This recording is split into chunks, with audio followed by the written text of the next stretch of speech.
ዛሬ አንተ ሳትነግረኝ ስላንተ ህይወት ታሪክ ልነግርህ ነው።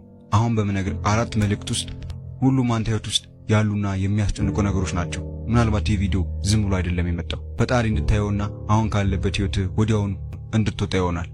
ያው እስከ መጨረሻው ካዳመጥከኝ ማለት ነው። አንደኛው የፍቅር ግንኙነት የለህም።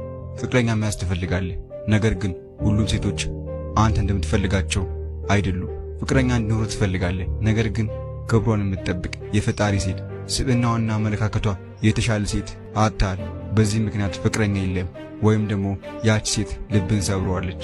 ግን የኑሩ ነገር አልፈህ የምትፈልጋት ሴት ፈጣሪ በመጨረሻ ሰዓት ወደ አንተ ያመጣታል። በራሷ ጊዜ ትመጣለች።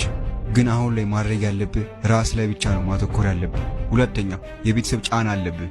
ምንም ብታረግ ምንም ብትሰራ ቤተሰቦች አይረዱም፣ አይገነዘቡም።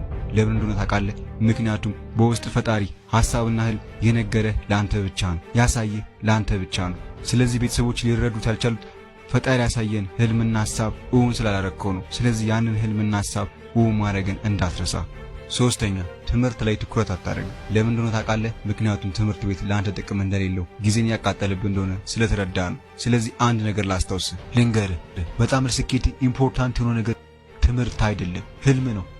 የፈለገ በትምህርት ዲግሪ ቢኖርህ፣ የፈለገ ጎበዝ ተማሪ ብትሆን፣ ብትመረቅ ህልምና እቅድ ከሌለ ዋጋ የለም። ይሄንን ሁሉ ጊዜ አስታውስ። አራተኛው ሁሉም ስለ ወደፊት ህልም ታስባለህ። ግን አንድ ነገር ልንገርህ፣ ወደፊት ስለምትሆነው ነገር ካሁኑ ጀምር። ካሁን መስራትህን ቀጥል። እንዲህ ስታደርግ ከሐሳብ ወጥተህ ከጭንቀት ወጥተህ ወደ ተግባር ትገባለህ። እውን ታረጋዋለህ፣ ታሳካዋለህ። አምስተኛው እናትን የምታኮራበት መንገድ እየፈለግክ ነው። ስኬታማ ሆነ እናትን ማስደሰት፣ እናት የፈለገችው ነገር ለመግዛት እያሰብክ ነው። አንድ ነገር ታውቃለህ ብሮ፣ እውነት ታረጋዋለህ ብሮ፣ እተማመንብሃለሁ።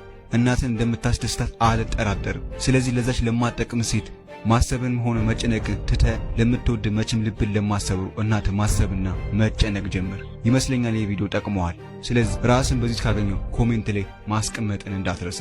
ይህ ቪዲዮ ከወደድከው እርግጠኛ ነኝ ዩቲዩብ ላይ የሚለቃቸውን ቪዲዮዎች ትወዳቸዋል። ስለዚህ ሰብስክራይብ አድርግ።